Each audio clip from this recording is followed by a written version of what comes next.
was thinking about cancer and cookies, and I wanted to share a unique way of viewing cancer for kids and adults. You see, I have cancer and I have kids. So being able to put it in terms that each can understand is important to me.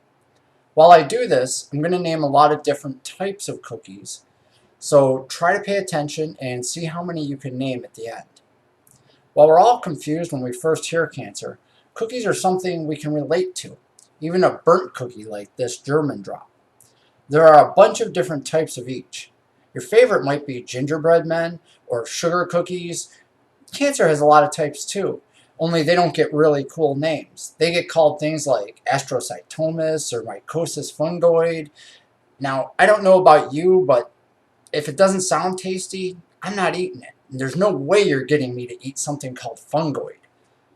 Temperature. A ginger snap's supposed to be nice and crispy, but our bodies shouldn't be. Too much sun can cause skin cancer, so wear sunblock and avoid getting burned. Ingredients. Cookies are best when they're made with the freshest ingredients. If mom swept the floor and put it in my macaroons, they'd be destroyed. So in your body, that would be like adding cigarettes. They not only taste bad, but they cause cancer. Time. The longer our cookie cooks, the more likely it's going to burn. The longer we live, the more likely we get cancer. That's why we see it more in older folks like grandma and grandpa than we do in our school-age friends. By the way, nothing beats grandma's peanut butter cookies. My kitchen. If my kitchen's dirty, week-old meatloaf might end up getting in my macaroons. So the place we live and work can increase our risk of getting cancer if it's got a lot of cancerous substances around. We need to choose a clean, healthy place and keep it that way. Malfunctions.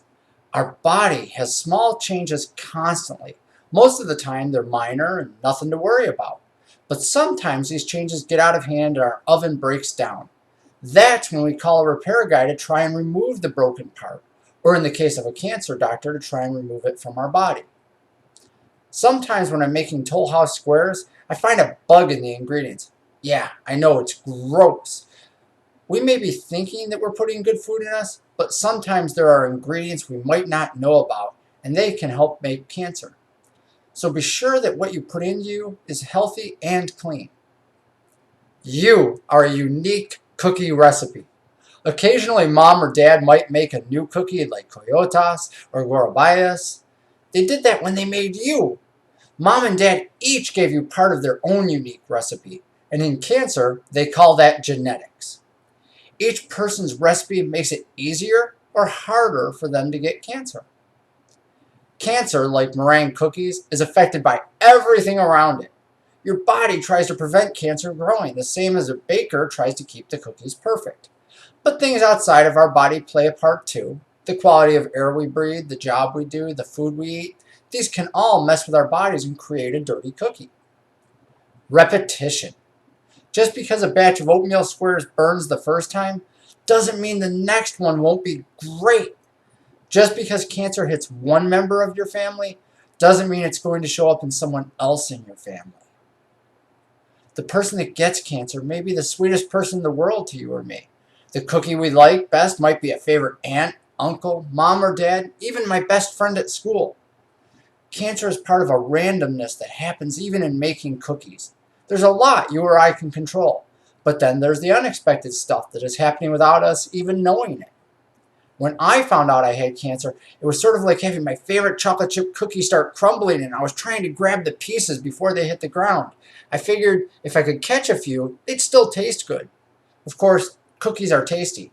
Cancer isn't.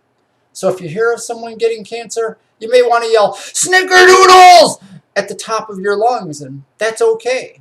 But we can't change the fact that the person got cancer. We can see a doctor, and sometimes if we catch the cancer early, the doctor, or in the case of a cookie, a baker, can make an adjustment and still save the batch. That's our hope. Remember, fresh baked cookies are good no matter what. Even if something goes wrong, a broken cookie, someone who has had cancer, is just as sweet. Love them just as much and appreciate them being in your life. Your belly can't tell the difference if a cookie's broken, and your heart won't sense any difference in the love from someone who has cancer from someone who doesn't. So make sure you keep the cookies and milk coming. Life is short, and the best tasting cookies often go the quickest. And for those of you that were wondering, I named 14 cookies. If you didn't catch them all, tell mom and dad to bake some cookies and watch this with them to see if they find as many as you did. Ooh,